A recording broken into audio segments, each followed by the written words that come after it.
నమస్తే మిత్రులారా, నేను జర్నలిస్ట్ మిష్ని. ఓ మైనర్ బాలిక పైన జరిగితే తెలంగాణ రాష్ట్ర పోలీస్ శాఖ వ్యవహారం చూస్తూ ఉంటే చాలా వరకు చప్పట్లు కొట్ట బుద్ధి అవుతుంది. ఇప్పుడు ఏదైనా సోషల్ మీడియాలో ఏదైనా ఒక కేసు అయిందనుకోండి, ఒక సామాన్య జర్నలిస్ట్ మీద కానీ యూట్యూబ్ మీద కానీ లొకేషన్ ట్రేస్ చేసుకొని వాళ్ళు స్విచ్ ఆఫ్ పెట్టుకున్నా లేకుంటే ఐఎంఈఐ నెంబర్ ద్వారా కూడా పట్టుకొని మరి అతన్ని జైలుకి ఇడ్చుకెళ్ళి వార్నింగ్లు ఇచ్చి ఈఎంఐల మీద ఇట్లా వీడియోలు తీస్తున్నాం అనుకున్న ఆధునిక టెక్నాలజీ మన దగ్గరకు వచ్చింది. అడ్వాన్స్డ్ టెక్నాలజీ కూడా మన దగ్గర ఉంది. అందులోనూ బషీర్బాగ్ పిఎస్ పరిధిలో కావచ్చు, అదేవిధంగా సైబర్ క్రైమ్ డిపార్ట్మెంటే కావచ్చు, వాళ్ళ అత్యుత్సాహం మనం చూసిందే. ఎందుకంటే చాలా వరకు జర్నలిస్ట్ వాళ్ళని ఏ విధంగా పట్టుకుంటే మనం చూసాం. ఆ విషయం అంత తొందరగా రెస్పాండ్ అయిపోయి ఈ పోక్సో కేసులో ఎందుకని చిరవేగం లేదు.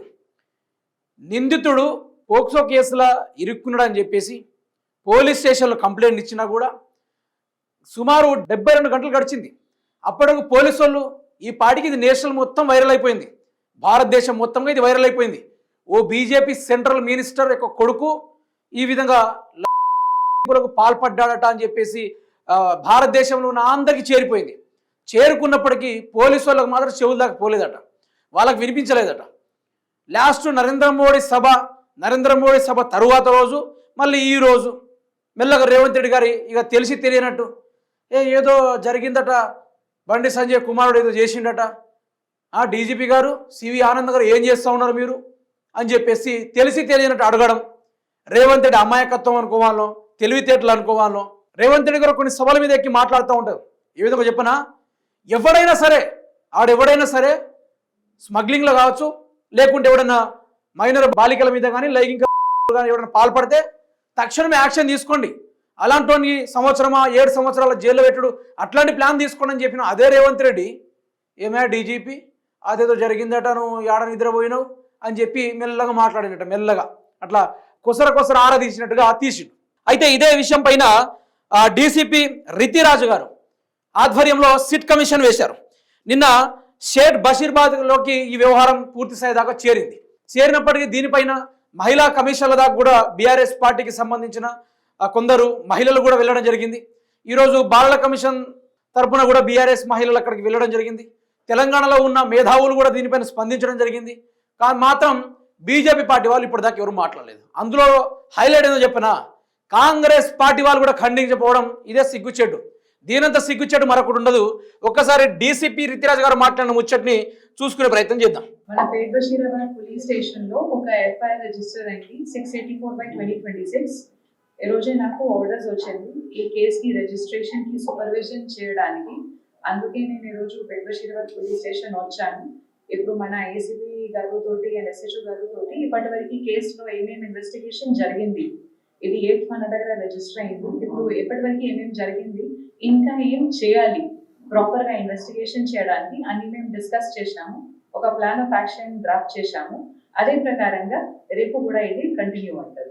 విక్టిమ్ స్టేట్మెంట్ ఆల్రెడీ ఒకసారి రికార్డ్ అయింది, అది కూడా అయితే సామాన్యులు కూడా చాలా మందికి ఈ కేసులో ఇరుక్కునే విషయాలు కూడా వ్యవహారాలు మనం చూసాం. ఎంతో పోక్స్ కేసులు నమోదైన తెలంగాణ రాష్ట్రంలో కూడా. కానీ వాళ్ళని మాత్రం విషయాలు చూసిరా మీరు ఎప్పుడైనా?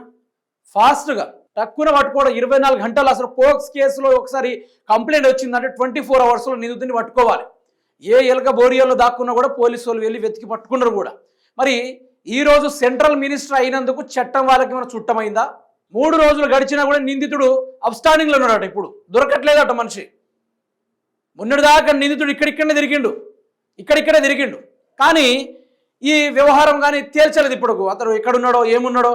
మన దగ్గర సైబర్ క్రైమ్ డిపార్ట్మెంట్ ఉంది, తెలంగాణ పోలీస్ శాఖ ఉంది. మరి వాళ్ళ సెల్ టవర్లు లేకుంటే వాళ్ళ ఫోన్లు హ్యాక్ చేసి లొకేషన్లు ఎక్కడున్నా కూడా తెలుసుకోవచ్చు. అంత టెక్నాలజీ మన దగ్గర ఉంది. అంటే ఆ టెక్నాలజీ మినిస్టర్ కొడుకులకు వర్తించదా? ఓన్లీ యూట్యూబ్ జర్నలిస్టుల మాత్రమే వర్తిస్తుందా? దొంగల మీద వర్తించదు, చేసేటోళ్ళ మీద వర్తించదు, మానభంగాలు చేసేటోళ్ళ మీద వర్తించదు. ఓన్లీ యూట్యూబ్ జర్నలిస్ట్ మీదనే. పోలీసు వాళ్ళు కూడా మీద హ్యాట్సప్ అని చెప్పుకోవాలి వాళ్ళకు కూడా. దీనిపైన మనతోటి మాట్లాడడానికి తెలంగాణ శ్యామ్ గారిని ఒకసారి లైన్లో తీసుకునే ప్రయత్నం చేద్దాం. ఎందుకంటే ఈ వ్యవహారం పైన ఇప్పటిదాకా క్లారిటీ అనేది లేదు. ఇప్పటిదాకా పోలీసుల వ్యవహారం 72 గంటలు గడిచిందండి, అయినా కూడా దీని మీద ఏం లేకపోవడం ఇది మరీ ఘోరం. ఒకసారి మనం లైవ్లో తీసుకునే ప్రయత్నం అయితే చేద్దాం. ఇట్లా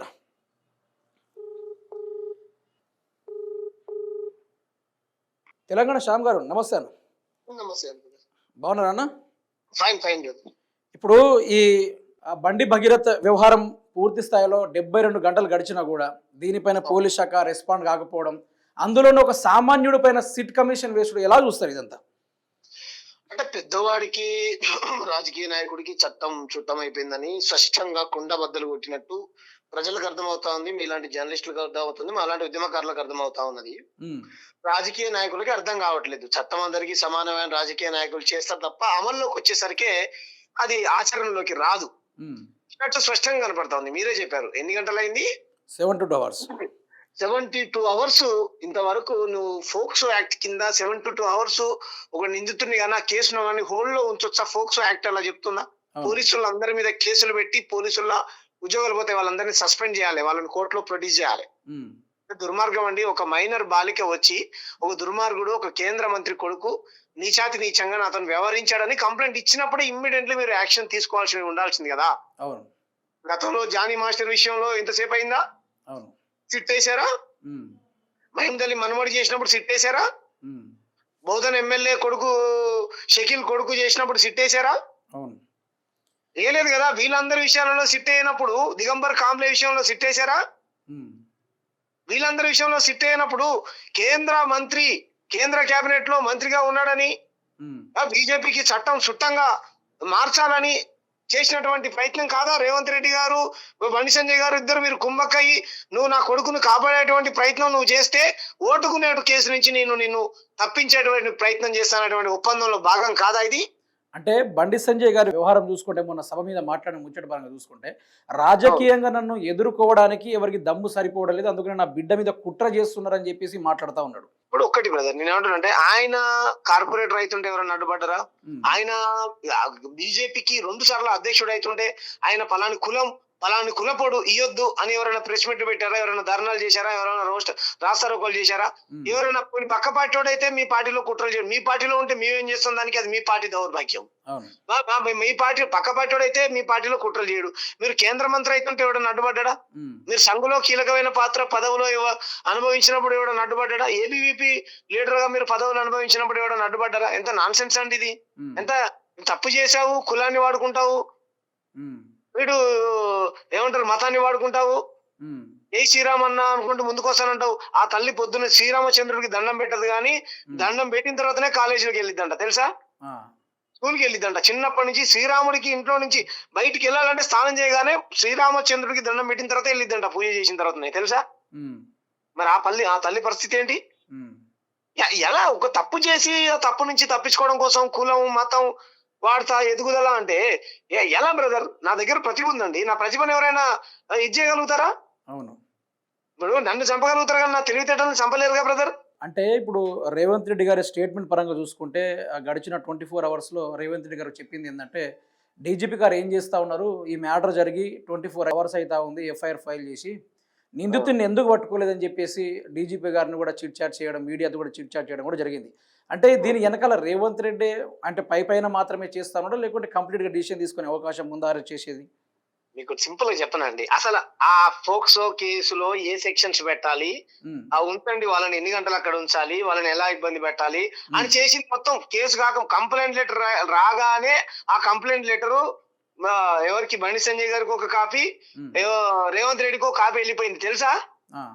ఆయన ఏదో నువ్వు కొట్టినట్టు చేయి, నేను ఏడిచినట్టు చేస్తా, ప్రజల నుంచి వ్యతిరేకత వస్తుంది కాబట్టి మా ప్రభుత్వం చాలా నిష్పక్షపాతంగా పనిచేస్తుందని ఎందుకు కవర్ చేసుకుంటున్నాడు?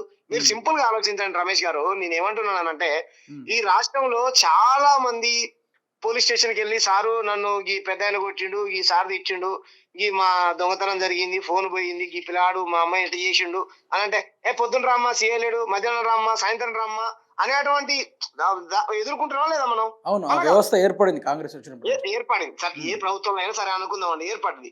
అలాంటిది 12 ఏళ్ల నుంచి బీజేపీ ప్రభుత్వం కేంద్రంలో అధికారంలో ఉంది. ఆ ప్రభుత్వ క్యాబినెట్ లో కేంద్ర మంత్రిగా ఉన్నాడు, 2 సార్లు బీజేపీ అధ్యక్షుడిగా చేశాడు, పార్లమెంటు కరీంనగర్ ఎంపీ. ఆయన కొడుకు మీద పేట బషీరాబాద్ పోలీస్ స్టేషన్ లో ఎటువంటి ఆధారాలు లేకుండా ముఖ్యమంత్రికి తెలియకుండా కంప్లైంట్ అవుద్దా రమేష్ గారు? చెప్పండి మీరు. అవునవును. మీకు అర్థమైందా నా క్వశ్చన్? అవునవును. ఎవరిని నమ్మించడం కోసం? నీకు తెలుసు రేవంత్ రెడ్డి, ఉమ్, నువ్వు పువ్వు సైకిల్ పువ్వు గుర్తులో నుంచి పుట్టుకొచ్చిన కాంగ్రెస్ ముఖ్యమంత్రివి, నువ్వు ఒరిజినల్ కాంగ్రెస్ ముఖ్యమంత్రి కాదు. ఆ, అరే ఢిల్లీలోని కాంగ్రెస్ లీడర్లు ఫోక్సో కేసు అయిందని పెద్ద ఎత్తున పార్లమెంట్ ముందు నిరసనలు తెలియజేస్తా ఉన్నారు. నార్త్ రాష్ట్రాలలో కాంగ్రెస్ ఎంపీలు ఎమ్మెల్యేలు అందరూ మాట్లాడుతుంటే నీ మంత్రులు ఒక్కరు మాట్లాడరు, నీ ఎమ్మెల్యేలు ఒక్కరు మాట్లాడరు. ఉమ్. ఏంది లోపాయికార ఒప్పందం నీకు? అంటే ఇదే వ్యవహారం పైన మంత్రులు కావచ్చు, బీజేపీ పార్టీకి సంబంధించిన ఎంపీలు ఎమ్మెల్యేలు కావచ్చు, ఇది హనీ ట్రాప్ మాత్రమే జరిగింది, మా సైడ్ నుంచి బండి సంజయ్ కానీ లేకుంటే వాటి కొడుకు కానీ ఎటువంటి ఇన్వాల్వ్మెంట్ లేదనుకుంటూ కూడా ఈ మాటలే పుకార్లు లేపడాలు ఇవన్నీ జరుగుతూ ఉన్నాయి. అంటే వాళ్ళు కంప్లీట్గా సేఫ్ సైడ్ చేయడానికి చేస్తున్నారా ఇది ఇంత? ఒకటి బ్రదర్, ఇదంతా బండి సంజయ్కి తెలుసు. ఆ బాధితురాలు కుటుంబము, బాధితురాలు, ఆ మధ్యలో జర్నలిస్ట్ బ్రోకర్ ఒకడు ఉన్నాడులే, బీజేపీలోకి వెళ్ళి కట్టప్ప అని ఒకడు ఉన్నాడు. ఆ కట్టప్ప గాడికి తెలుసు. ఆ కట్టప్ప గాడికి వాస్తవాలు, ఆ కుటుంబం మొత్తం ఏడ్చుకుంటూ ఇలా పెళ్లి చేసుకుంటానన్నాడు. సరే వద్దు, తర్వాత మా డాడీ ఒప్పుకోండి అంటే నేను వదిలేశాను. అయినా సరే నా ఫోటోలు తీసుకొని వెళ్ళి మా ఫ్రెండ్స్ కు సంబంధించినటువంటి వ్యక్తులకు చూపించి నన్ను బదనాం చేస్తా ఉన్నాడు. నా ఈ ఫొటోస్ ఉన్నాయంట, అలా ఇలా అని చెప్తే కట్టప్పగాడు విని 3.5 గంటలు ఏప్రిల్ 22, 23 తారీఖులు విన్నాడు. విని ఆ విషయాన్ని బండి సంజయ్కి చెప్తే వాళ్ళని తీసుకొని రా మాట్లాడదాం, నేను మీటింగ్ అరేంజ్ చేస్తా అన్నాడు. జూబ్లీహిల్స్కి వెళ్ళారు, బండి సంజయ్ ఇంట్లో కూర్చున్నారు, మాట్లాడారు.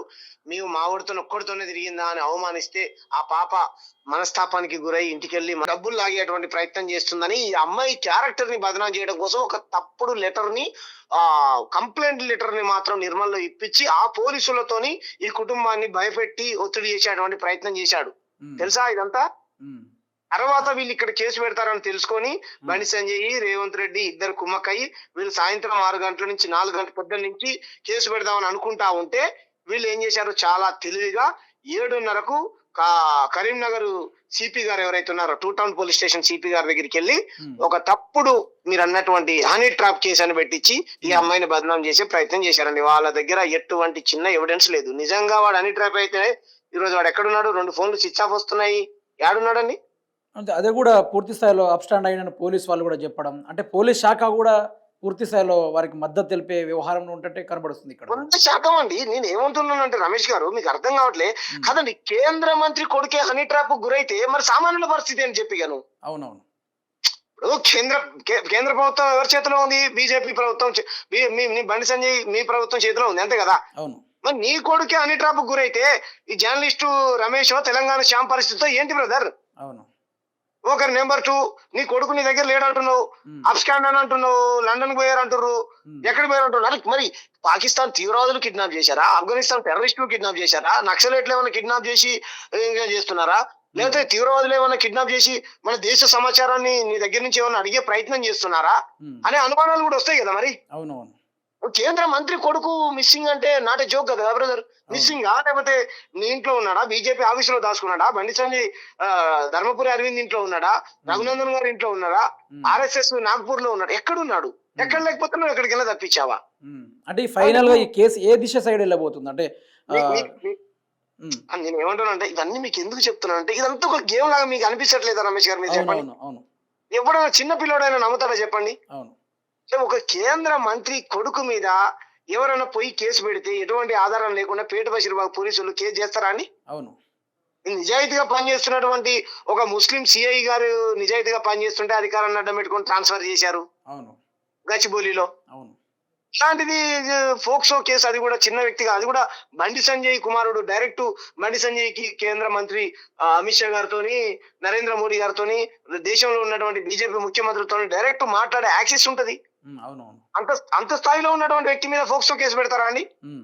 ఎంత బలమైన ఎవిడెన్స్ ఉండాలి? ఆ చెల్లె, ఆ తల్లి 10-17 ఏళ్ల పసిపాప ఓ తెలంగాణలో పుట్టిన ఒక సాకల ఇల్లమ్మ ధైర్యంతో, ఒక సమ్మక్క సారక్కల ధైర్యంతో, ఒక భారత మాతకు ఉన్నటువంటి ధైర్యంతోని ముందుకొచ్చి నాలాగా అన్యాయం ఇంకెవరికి జరగకూడదని నిలబడి నిజాయితీగా నాకు న్యాయం చేయండి అని మీడియాని కోరుతుంది, పరోక్షంగా కనపడకుండా.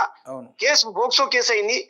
అరే ఇంత ఎవిడెన్స్ ఉంటే మళ్ళా బండి సంజయ్ని కాపాడే ప్రయత్నం చేస్తారు ఎందుకండి మిగతా ప్రభుత్వాలే గాని, పాలకులే గాని? అంటే పెద్దోనికి ఒక న్యాయం, పేదోనికి ఒక న్యాయమా? సత్యనారాయణ గారు ఆ రోజు ప్రియాంక రెడ్డి చనిపోయినప్పుడు మేము కూడా వాడు ఎంత తోడైనా సరే వాడిని శిక్షించాలి, కానీ చట్ట ప్రకారం శిక్షించాలన్నాం తప్ప రెడ్డోళ్ళు రోడ్ లెక్క గానీ తీసుకొని పోయి పిట్టల్లా గాల్సమని చెప్పలే కదా రమేష్ గారు. అవునవును, కరెక్ట్. ఎస్ మేము కూడా కోరుతున్నదే. నీ కొడుకు నిర్దోష అయితే నువ్వే చెప్పినావు కదా, ఏం చెప్పాలి? 416 ఏం చెప్తుంది, ఆ సెక్షన్ ఏం చెప్తుంది, ఈ సెక్షన్ ఏం చెప్తుంది, కోర్టులో ప్రవేశపెట్టాలి కదా అవును అంటున్నావు. మరి పెట్టు కోర్టులో, నువ్వు నీ మాట నీకే సమాధానం. నువ్వు వేసిన ప్రశ్నలే నీకు వేస్తారు ప్రజలు, అవును నువ్వే చెప్పు సమాధానం. కాబట్టి రమేష్ గారు, డెమోక్రసీ లేదండి, డెమోక్రసీ లేదు. బీజేపీ వాళ్లకు చట్టం చుట్టమైపోయింది, కాంగ్రెస్ వాళ్లకు చట్టం చుట్టమైపోయింది. పోలీసు వాళ్ళు బీజేపీ కార్యకర్తల్లాగా పనిచేస్తూ అమాయకమైనటువంటి తెలంగాణ మైనర్ ఆడబిడ్డల పైన అత్యాచారాలు చేస్తూ మా మీద ఎవడు కేసులు పెట్టడు, మమ్మల్ని ఎవడు జైలుకు పంపడు, మేము ఆడిందే ఆట పాడిందే పాట. టెక్ మహేంద్రలో గతంలో కొట్టాడు, ఢిల్లీ యూనివర్సిటీ నుంచి తన్ని ధర్మేశారు, కండ్లకోయలో ఉన్నటువంటి మైసమ్మగూడ యూనివర్సిటీలో నలుగురు మా బాలికలను ఇబ్బంది పెట్టాడు. ఇలా ఎంత చరిత్ర ఉన్నది మనోడికి, బ్యాక్గ్రౌండ్. పోనీ మనోడు ఏమన్నా గొప్ప సంఘ సంస్కర్తన, ఆ నేపథ్యం ఏమన్నా ఉందా?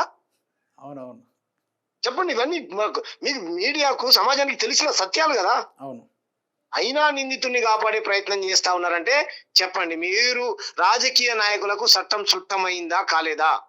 బరాబర్ అండి బరాబర్. ఎస్, తేలిపోయింది. ఇంకేడా న్యాయం జరుగుద్ది? సిట్ ఎందుకండి నాకు అర్థం కాదు. అవును, సామాన్యుడిని అరెస్ట్ చేసినా కూడా ఇంత హంగామాలు ఉండవు. ఎస్, సామాన్య బాధితురాలు నీ దగ్గరికి వచ్చి కంప్లైంట్ ఇచ్చిందా లేదా, ఎవిడెన్స్ నీ ముందు పెట్టి ఇచ్చింది, రిమాండ్ ఫోక్స్ యాక్ట్ ప్రకారం రిమాండ్ కి పంపించు. అంటే డీసీపీ రితిరాజ్ గారు కూడా ఈ సీట్ కమిషన్ లో తగ్గట్టుగానే బాధితురాలది మేము కూడా ఎవిడెన్స్ కలెక్ట్ చేస్తున్నాం, 1-2 సార్లు వీడియో టెలికాస్ట్ చేస్తున్నాం, తప్పనిసరిగా మేము యాక్షన్ తీసుకుంటాం, బేటీ బచావో బేటీ పడావో అని ఏదైతే ఉందో ఆ నినాదం తగ్గటమే కాపాడకుంటే చట్టాన్ని ప్రజలు కూడా దూరం చేసే అవకాశం ఉందని కూడా వాళ్ళు కూడా మాట్లాడుతూ ఉన్నాడు. ఇది ఫైనల్ తేలుతుందా ఈ వ్యవహారం పట్ల చూసుకుంటే? నాకైతే అనుమానంగా ఉందండి. నేను ఏమంటున్నానంటే, సరే ఓకే, కోర్టులు ఇప్పుడు యశ్వంత్ వర్మ లాంటి జడ్జి 150 కోట్లు తీసుకుంటూ ఢిల్లీలో దొరికిందండి, తెలుసా? అవునవును. ఎంత మంది అమాయకులకు తప్పుడు తీర్పులు ఇచ్చి వాళ్ళ జీవితాలను బలి చేసి ఉంటాడు. అవును, కోర్టులో జరిగేదంతా అన్యాయం అని నేను అంటలేదు, కానీ అన్యాయం అయితే జరుగుతుంది కదా ఎంతో కొంత. అవును, న్యాయం జరుగుతుంది, అన్యాయం జరుగుతుంది, కానీ బలహీనుడికి న్యాయం జరుగుతుందా? ఎందుకంటే బండి సంజయ్ బలవంతుడు, ఇటు పోలీసు వాళ్ళని మేనేజ్ చేశాడు, ఇంటికి పిలుచుకొని నువ్వు గనక బయటికి వెళ్ళి చెబితే నేను కేంద్ర మంత్రి అవ్వడానికి, ఇంత పెద్ద స్థాయికి రావడానికి నా వెనకాల 8 మంది ఉంటారు, నువ్వు ఇంట్లో నుంచి బయటికి వెళ్తే నీ ఇష్టం అని పరోక్షంగా బెదిరించాడు అని అంటే ఆ కుటుంబానికి భద్రత లేదు, కోర్టులో తనకు న్యాయం జరుగుతుంది అనేటువంటి నమ్మకం లేదు. ఈరోజు సమాజం మొత్తం కూడే వస్తుంది. నీ నిజాయితీని, నీ నిబద్ధతను నువ్వు నిరూపించుకోవాలంటే నువ్వు రాజీనామా చేసి, గతంలో గనక ఏ విధంగా ఈటల రాజేంద్రన మీద భూ కబ్జాదారుడని అటువంటి ఆరోపణలు వచ్చినప్పుడు, సరే నిజం అనుకుందాం, ఆరోపణలు కోర్టులో నడుస్తుంది కేసు అనుకుందాం, ఆయన నా మీద కుట్ర అని రాజీనామా చేసి తన చిత్తశుద్ధిని ఏ విధంగా నిరూపించుకున్నాడు, నువ్వు కూడా రాజీనామా చేసి పోటీ చేసి నీ చిత్తశుద్ధిని నిరూపించుకో, నీ కొడుకు నీతివంతుడైతే ఏమంటావు? అంతే అంతే. కాబట్టి మేమేమంటున్నాం అంటే, ప్రజాక్షేత్రం ఇది, ప్రజల తీర్పు. ఒకవేళ కోర్టుని నువ్వు మేనేజ్ చేసినా తప్ప చేసినా ప్రజలు మాత్రం నిన్ను క్షమించే ప్రసక్తి లేదు. నువ్వు ప్రజల్లో నీ నిబద్ధతను, నీ నిజాయితీని నువ్వు నిరూపించుకోవాలనుకుంటే కనుక నువ్వు రాజీనామా చేసి నువ్వు బీజేపీ నుంచి టికెట్ తెచ్చుకుంటావా? ఇస్తే బీజేపీ ఇస్తున్నావు, మేమైతే బర్తరఫ్ చేయాలంటున్నాం. రేపిస్ట్లోకి ఇస్తే తెచ్చుకో, నువ్వు టికెట్ తెచ్చుకో, లేదంటే ఇండిపెండెంట్ గా పోటీ చేయి, అప్పుడు సవాల్ విసురు. ఏమంటావు? అంతే, బరాబర్, కరెక్ట్ అండి. ఎస్, ప్రజాక్షేత్రంలో ప్రజా తీర్పు ఇదండి. కోర్టులో తీర్పు నేను చెప్పిన, ఇప్పుడు ఆయన పేరు యశ్వంత్ వర్మ లాంటి ఉంటే న్యాయం జరగదు. ఎస్, సిట్ అంటున్నారు, పేదోడికి సిట్టు వర్తించదు, కానీ పెద్దోడి విషయానికి వచ్చేసరికి సిట్ వేస్తారండి. అవును, ఇదే రాష్ట్రంలో ఫన్ బకెట్ అనేటువంటి భార్గవ్ విషయంలో సిట్ ఎందుకు వేయలేదు? జానీ మాస్టర్ అనేటువంటి కేసులో సిట్ ఎందుకు వేయలేదు? అవును, దిగంబర్ కాంబ్లే అనేటువంటి ఓ దళిత సామాజిక వర్గానికి సంబంధించినటువంటి వ్యక్తి, మీరు కూడా జర్నలిజంలో ఉన్నారు కదా, ఆయన మీద వస్తే ఎందుకు సిట్ వేయలేదు? అవునవును. నా ఉద్దేశం ఏమని కాదు, వాళ్ళ విషయాలలో అంత ఇది చేసి ఈయన విషయాన్ని ఎందుకు ఇంత గోప్యంగా రహస్యంగా లేట్ చేసుకుంటూ, ఈ పాటికి నిందితుడు సాక్ష్యాలను తారుమారు చేసి ఉంటాడు కదా. అవును, ఈ పాటిగా చాలా ఎలిగేషన్స్ కూడా తీసుకురావడం, అమ్మాయి కూడా ఇష్టపూర్వకంగా అనుకుంటూ చాలా వరకు పుకార్లు కూడా తెరలేపుతా ఉన్నాయి సోషల్ మీడియా కూడా. వాళ్ళు రాజకీయం చేసుకొనియండి, మాకు సంబంధం లేదు. బీఆర్ఎస్ వాళ్ళు, కాంగ్రెస్ వాళ్ళు, ఎంఐఎం వాళ్ళు, వాళ్ళు కత్తులు పట్టుకొని కొట్టుకొని అని చచ్చిపోయి రాజకీయ నాయకులు మాత్రమే. నేను ప్రజల గురించి చెప్తున్నాను. నేనేమంటున్నానంటే, సామాన్యులుగా తెలంగాణ ఆడపిల్లలకు గాని మగవాళ్ళకి గాని ఈ రోజు రక్షణ లేకుండా పోయింది. అదే కరీంనగర్ లో జ్యువెలరీ షాప్ లో దొంగతనం జరిగింది. అదే కరీంనగర్ లో ఒక బీఆర్ఎస్ పార్టీకి సంబంధించిన ఆఫీస్ మీద గుండాలీలు దాడి చేశారు. మందుల సామాన్యమైనటువంటి ఒక ఎమ్మెల్యేకు మంత్రాలు అర్థం కావట్లేదు అంటే గుండాలీలు దాడి చేశారు. నువ్వు రోజు పొద్దున్న లేస్తే మసీదులు కూలుస్తామా, మందిరాలను కూలుస్తామా, చర్చిలను కూలుద్దామా, ఇదే పంచాయతీ ఉంటది. ఎవరి మీద రానటువంటి వ్యతిరేకత బండి సంజయ్ మీదనే రావడానికి గల కారణం ఏంటి? ఉమ్. అదే పార్టీలో కొండ విశ్వేశ్వరరెడ్డి గారు, అవును. అదే పార్టీలో కిషన్ రెడ్డి గారు ఎంపీగా ఉన్నారు, మంత్రిగా ఉన్నారు. ఉమ్. అదే పార్టీలో ఈటల రాజేంద్రన్న కూడా ఎంపీగా ఉన్నాడు. ఉమ్. అదే పార్టీలో ఇంకా చాలా మంది ఎంపీగా ఉన్నారు. అవును. కానీ వాళ్ళ ఎవ్వరి మీద రానటువంటి వ్యతిరేకత ఈ రోజు సమాజం నుంచి, అన్ని వర్గాల నుంచి నీ మీద ఎందుకు ఇంత వ్యతిరేకత వస్తుంది అని అంటే, నీ కొడుకు చేసిన పనులు గతంలో లంగ పనులు, నువ్వు చేసే పనులు పనికిరాని పనులు, ఉమ్. నువ్వు చేసే రాజకీయం పనికి. ఎస్, నేను చెప్తున్నా, నేను బీజేపీ అనే రాజకీయ విధానాలకు బద్ద వ్యతిరేకనండి. కానీ ఎప్పుడైనా సరే వాళ్ళని ఏమైనా అన్నావా మేము? అవును. ఎందుకు అంటే వాళ్ళు ఒక డెమోక్రాటిక్ స్పేస్ లో మాట్లాడతారండి. ఉమ్. అంటే నీ నోటుకు అద్దు ఉండదు, అదుపు ఉండదు, ఒక క్రమశిక్షణ ఉండదు, ఒక పద్ధతి ఉండదు, ఒక పాడు ఉండదు. నీ నుంచి కింది కార్యకర్త ఏం నేర్చుకోవాలి? నువ్వు ఢిల్లీ దేశ మంత్రివి నువ్వు. అవును. కాబట్టి మీరే జర్నలిస్టులే, ఏది మంచో ఏది చెడో మీరే చెప్పండి. ఇప్పుడు మాలాంటి వాళ్ళు మాట్లాడితే చంపేస్తారంట, పొడి చేస్తారంట, నరికేస్తారంట. మమ్మల్ని చంపితే చంపారు, ఆ తల్లికి న్యాయం చేయండి అంటున్నాం. అవును. ఇది నేను డిమాండ్ చేసేది ఒకటే, నీ కొడుకు ఎక్కడ ఉన్నాడో చెప్పు, నువ్వు రాజీనామా చెయ్యి, నిన్ను పార్టీ నుంచి బర్తరఫ్ చేయాలి. ఆ బాధిత కుటుంబానికి మఫ్టీలో పోలీసు వాళ్ళు 4-5 జీవితాంతం తనకు కాపలగాయాలి. బండి సంజయ్ రాజకీయాల్లో ఉన్నంత కాలం ఆ తల్లికి మఫ్టీలో లైసెన్సులు గన్లతోని 4 పోలీసులని బందోబస్తుకు పెట్టాలి. ఆ తల్లిని చంపేసేటువంటి కుట్రలు చేస్తా ఉన్నారు. అంటే ఇదే విషయంలో ఇప్పుడు లేటెస్ట్‌గా అందింది ఏంటిదంటే, పోక్సో కేసులో తనకు మధ్యంతర బెయిల్ మంజూరు చేయాలని తెలంగాణ హైకోర్టులో ఆశ్రయించిన బండి భగీరథ. ఈ విధంగా ఆయన తప్పించుకునే కార్యక్రమాలు చేస్తా ఉన్నాడు. అంటే జైల్లోకి పంపించకుండా లాయర్లను పెట్టుకొని చాలా ఇది చేస్తా ఉన్నాడు. అదే నేను ఏమంటానంటే, మరి జడ్జిలు యాంటిసిపేటరీ చేశాడు అనేది నాకు కూడా తెలిసింది. ఉమ్. యాంటిసిపేటరీ చేసినా ఏకపోయినా సరే ఇదంతా ప్రజలన్నీ గమనిస్తా ఉన్నారు కాబట్టి ఇలా నిందితుడిని కాపాడేటువంటి ప్రయత్నం చేస్తే గనక న్యాయ వ్యవస్థల పైన కూడా సామాన్యులకు నమ్మకం పోతుంది. అవును. నమ్మకం పోతుంది. ఎవరైనా శిక్షకు అర్హులే, అవును. పెద్దోడికైనా చెడ్డోడికైనా. రఘునందన్ సార్ భాషలో చెప్పాలంటే, రాజ్యాంగం అంబేద్కర్ రాసిన రాజ్యాంగం నక్సలైట్లకైనా బీజేపీ వాళ్ళకైనా ఒకటే అన్నారు కదా. అవును. ఎస్, ఎవరికైనా ఒకటే, మేము కూడా కాదనంటలేదు. సంఘ విద్రోహ పనులు ఎవరు చేసినా చట్ట ప్రకారం వాళ్ళకి శిక్ష పడాల్సిందే. ఉమ్. చట్ట వ్యతిరేక పని చేశాడు ఎవరు, బండి సంజయ్ కుమారుడు, ఇంకా పెద్ద శిక్ష పడాలి. సామాన్యులకు, అసలు బాధ్యత కలిగినటువంటి మంత్రుల కొడుకులకు నాకు తెలిసి ఇంకా ఎక్కువ శిక్ష పడాలి కదన్నా. అవునవును, ఇది మాత్రం వాస్తవం. ఇది మరి బాధ్యత కలిగినటువంటి వ్యక్తుల్ని నువ్వు మళ్ళీ దేశభక్తి, దైవభక్తి, జై శ్రీరామ్, భారత మాతకి జై, దేశం ఐక్యత, ఇన్ని దేశంలో అతిపెద్ద పార్టీ, ఇప్పుడు మీ పార్టీ అనేక రాష్ట్రాలలో అధికారంలో ఉన్నది. నువ్వు ఎంత ఆదర్శంగా నిలబడాలి, సమాజానికి ఎంత ఉన్నతంగా నిలబడాలి, ఈ సొసైటీకి ఎంత హుందాతనంగా వ్యవహరించాలి. అలాంటి వాడు మాట్లాడితే వేరే విషయం, చిన్న విషయం అనుకుందాం. అవునవును. కాబట్టి మీరు చెప్పండి. ఇప్పుడు నేనైతే ఏం కట్టుకథలు చెప్పలేదు. సమాజంలో ప్రజలు మాట్లాడుకున్న సత్యాన్ని మీకు చెప్పాను, వాస్తవాలని చెప్పాను. అవును. ఎస్, ఇది మా వాదన, ఇది మా పోరాటం. అందుకు నిరసనగా మేము ఈ రోజు సాయంత్రం లోపు 6 గంటలకల్లా బండి భగీరథుని అరెస్ట్ చేయని పక్షాన మేము జీడిమెంట్ల బస్ డిపో పక్కన ఉన్నటువంటి అంబేద్కర్ స్టాచ్యూ దగ్గర గాంధీ మార్గంలో, అహింసా మార్గంలో ఆమర నిరాహార దీక్ష కూర్చుండబోతా ఉన్నాను. ఎక్కడున్నట్టు పట్టుకోవాలి. ఓకే. బాధిత కుటుంబానికి న్యాయం చేయాలని. థ్యాంక్ యూ అండి. Thank you. రైట్.